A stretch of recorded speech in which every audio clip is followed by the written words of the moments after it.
हमने बात की रिच स्निपेट डेटा यानी कि स्ट्रक्चर डेटा गूगल पसंद करता है और आपको अपनी वेबसाइट में उसको डालना है ताकि वो आपकी वेबसाइट गूगल में बेहतर नज़र नज़र आए।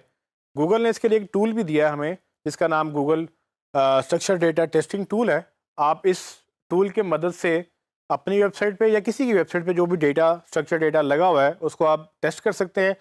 मैं आपको इस टॉपिक में हैंड्स ऑन करके बताऊंगा कि बेसिकली वो टूल क्या करता है और आप कैसे किसी भी वेबसाइट को देख सकते हैं। आइए देखते हैं। गूगल स्ट्रक्चर डेटा टूल ढूंढने के लिए मैं गूगल पे जाऊंगा और स्ट्रक्चर डेटा टेस्टिंग टूल लिखूंगा और एंटर कर दूंगा। आपको सर्च रिजल्ट में मिल जाएगा, नहीं तो आप डायरेक्ट भी इसका यूआरएल अगर आपको याद हो जाए आप डायरेक्ट भी विजिट कर सकते हैं। तो ये वो टूल है जिसके तहत आप गूगल किसी भी यूआरएल को टेस्ट कर सकते हैं। यहाँ पर आपको यूआरएल एंटर करना होता है।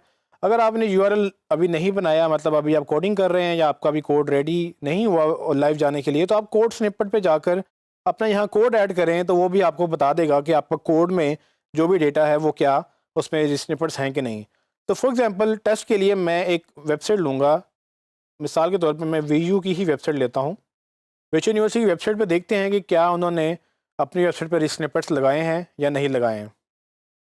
आप ये वेबसाइट लोड होगी विच यूनिवर्सिटी की, मैं इसका यूआरएल कॉपी करूँगा और मैं जाके स्ट्रक्चर डेटा टेस्टिंग टूल में पेस्ट करूँगा और इसको टेस्ट को रन करूँगा। वो क्या करेगा, गूगल उस वेबसाइट पे जाएगा, उसका सारा कोड उठाएगा और ये लेफ्ट साइड पे जितना भी देख रहे हैं आप, ये पूरी वेबसाइट का कोड उसने अपने यहाँ पर कॉपी कर लिया है। और आपको मैंने पहले भी बताया कि गूगल एक्चुअली यही देखता है, हमें विजिबल डिफरेंट डिस्प्ले नज़र आता है लेकिन एक्चुअली गूगल कोड पढ़ता है। अब इस कोड के अगेंस्ट राइट साइड पे आप देखें तो उसने लिखा है कि यहाँ पर कुछ भी डिटेक्ट नहीं हुआ उसको। तो ये सारा सेक्शन जो है ये ब्लैंक है। ये ब्लैंक होने का मतलब ये है कि इस वेबसाइट पे कोई भी स्निपेट डेटा नहीं लगा। तो मैं टेस्ट को बेहतर करने के लिए हम करते ही हैं कि मैं एक मोबाइल का नाम सर्च करता हूँ। फॉर एग्जांपल मैं एक मोबाइल का नाम ढूंढता हूँ, सैमसंग गलेक्सी S9, और इसको मैं सर्च कर लेता हूँ। अब मैं रिज़ल्ट्स में देखूँगा, जैसे कि हमने पहले बात की कि आप ये देख सकते हैं कि जितने भी ये रिज़ल्ट्स आ रहे हैं इनमें आपको ये स्टार रेटिंग नज़र आ रही है, उसके बाद रिव्यूज़ का आपको पता चल रहा है, उसमें आपकी प्राइसेस आ रही हैं और फिर ये भी बताया जा रहा है कि स्टॉक में है कि नहीं है। और ये तकरीबन सारी वेबसाइट जो टॉप पे रैंक कर रही हैं उन सब का नज़र आ रहा है।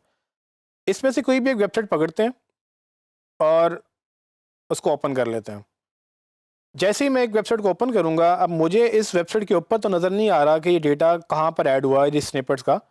इसको चेक करने के लिए मैं इसका यूआरएल कॉपी करूँगा और स्ट्रक्चर डेटा टेस्टिंग टूल में जाकर अब इसको मैं नया टेस्ट रन करने के लिए यहाँ से न्यू टेस्ट के बटन पे क्लिक करूँगा और मेरे सामने वो पॉपअप दोबारा आ जाएगा।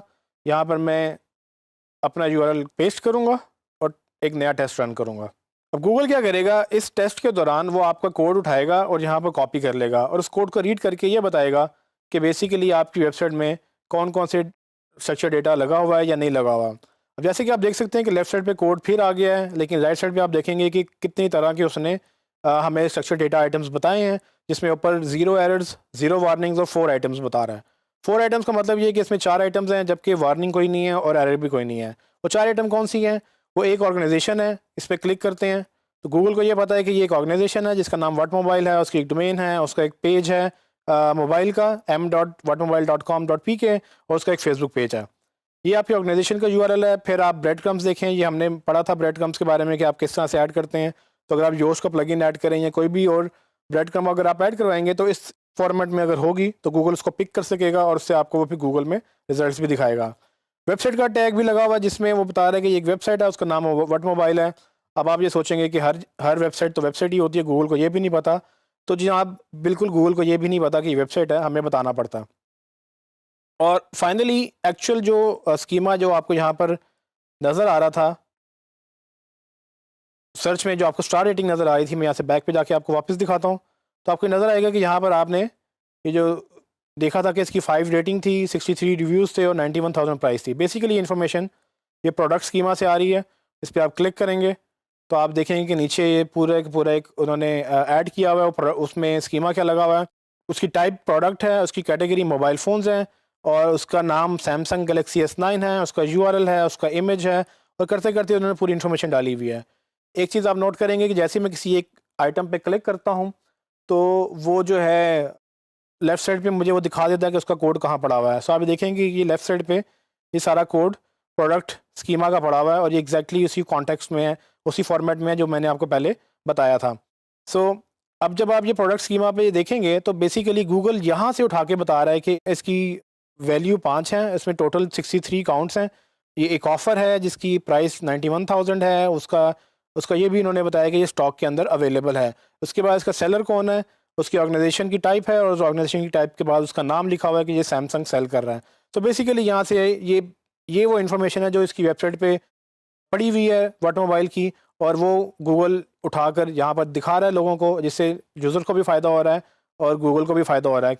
यहाँ पर आप जब आएंगे तो यहाँ देखेंगे आपके बेसिकली अगर आपने किसी पे क्लिक करना हो तो आप खुद अंदाज़ा लगाएं कि मैं पहले 3 पे क्लिक करूँगा जिसमें मुझे ज़्यादा डिटेल्स मिल रही हैं, जिसमें उन्होंने रेटिंग्स भी लिखी हुई हैं, प्राइसेस भी लिखी हुई हैं, या मैं बाकी ये जो दो एक्स्ट्रा रिजल्ट्स आ रहे हैं नीचे, इन पे क्लिक करूँगा जिनमें एक्स्ट्रा कोई इन्फॉर्मेशन नहीं आ रही, सिर्फ टाइटल, यूआरएल और डिस्क्रिप्शन आ रही है।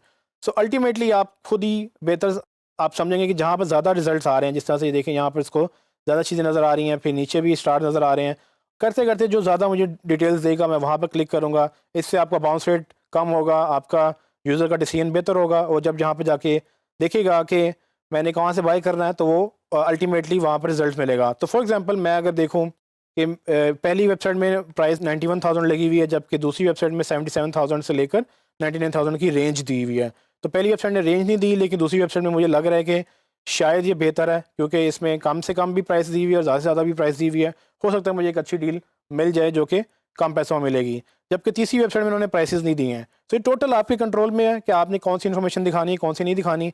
आप गूगल के स्ट्रक्चर डेटा टेस्टिंग टूल से जाके कोई भी वेबसाइट रिव्यू कर सकते हैं, और अगर आपने अपनी वेबसाइट में कुछ ऐड करवाया है या क्लाइंट की वेबसाइट में कुछ ऐड करवाया है, आप वहाँ पर भी इसको टेस्ट कर सकते हैं उस यूआरएल को। यहाँ पर जैसे कि आपने देखा कि आप Google structure data testing tool से किसी का भी कोड देख सकते हैं रिच स्निपेट्स का, और अपना भी उसमें कोड लगा हुआ टेस्ट कर सकते हैं कि आया डेवलपर ने ठीक लगाया भी कि नहीं लगाया। लगाने के लिए आपको schema.org से जाके उसका कोड का फॉर्मेट लेना है। अगर आपकी वेबसाइट पे प्रोडक्ट लगी हुई है तो प्रोडक्ट का फॉर्मेट उठा लें, अगर आपकी रेसिपी है, पर्सन है, ऑर्गेनाइजेशन है, उसका फॉर्मेट उठा लें और अपने डेवलपर से कहें कि भाई मुझे ये फॉर्मेट चाहिए। वो खुद ही आपको कोड में ऐड कर देगा और बाद में आप टेस्ट कर लेंगे कि भाई मेरे पास तो नज़र नहीं आ रही कुछ चीज़ें और इस वेबसाइट में कुछ चीज़ें ज़्यादा नज़र आ रही हैं। तो ये कैसे हो रहा है? आपने उनको गाइड करना है, आपकी ड्यूटी है, आपकी रिस्पॉन्सिबिलिटी है। लेकिन अगर आप नहीं करेंगे और वो उनको तो पता ही नहीं है, क्योंकि वो एसईओ प्रोफेशनल नहीं है, वो डेवलपर्स हैं, उनको जो कहेंगे वो करेंगे, तो आपकी परफॉर्मेंस से बात आएगी। लेकिन आपने अपनी वेबसाइट अच्छी करने के लिए, बेहतर करने के लिए रिच स्निपेट्स ऐड करने हैं और टेस्ट करने के लिए आपको Google structure data testing tool available है।